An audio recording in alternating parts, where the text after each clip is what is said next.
Hi,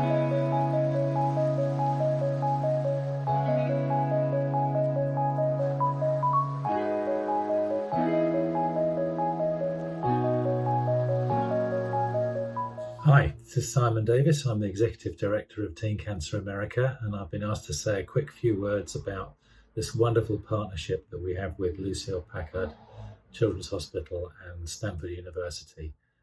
Hospital was the very first that I came to visit when I came to America 7 years ago to start Teen Cancer America, and it's fantastic to see the progress that has been made, and that we're now developing a very comprehensive adolescent and young adult cancer program, and we're providing a grant for you for facilities and program.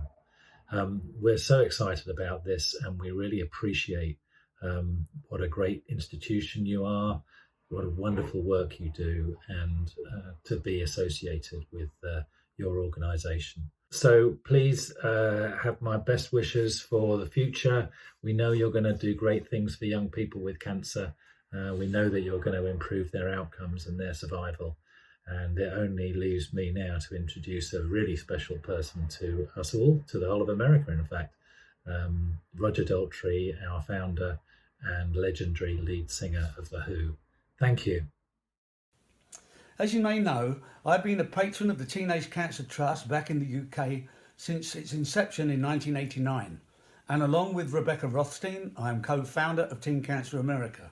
This age group with cancer within the hospital system that mainly exists today have an extra disadvantage when it comes to their social and psychological well-being. They are the in-betweeners. They are too old to be treated as children and too young to be treated as adults. Our mission is to get them recognised as a special group within the system and to provide them with surroundings and care more suited to the needs of their age. So much can be gained by giving them the opportunity to be amongst their peers. It is a fact that a happy, contented patient will have a much better chance of survival than someone isolated, alone and miserable. From our experience at the Teenage Cancer Trust over the last 29 years, the best mental therapist for a teenager with cancer is another teenager with cancer. This grant means so much to me, to our community, to our patients. Teen Cancer America really opened the door and opened up the possibility of what could our program here at Stanford look like. When I was a patient at Stanford Hospital, I was really fortunate to have connected with the SIAC program and with Pam Simon just as I was getting my diagnosis, being treated on the adult side.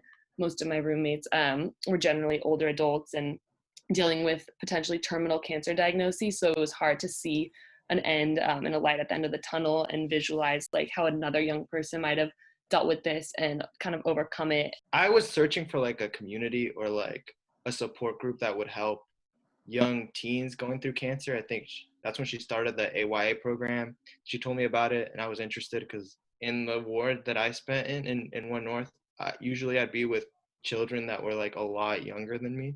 People often overlook the fact that teens are really striving for independence. It's a really important part of being a teenager and something that even cancer doesn't get rid of that need to become independent, but it makes it harder because suddenly you're more dependent. Yeah, I think being an AYA and being either, an older teen or kind of a new budding adult, your life is still kind of in this like transition state and you don't necessarily have all these coping strategies developed for how to deal with grief or tragedy. Like sometimes the journey can be really long and like you don't know what's going to happen. There's so much uncertainty. I never had that after picture, you always get before pictures of the bald head, but I never got somebody who's like, hey, I'm 10 years out and I'm okay, right?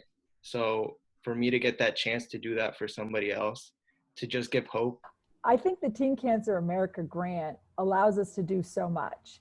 It allows us to grow as a program, but also to look at, future. What do we want this program to look like in 2 years, 5 years, 10 years?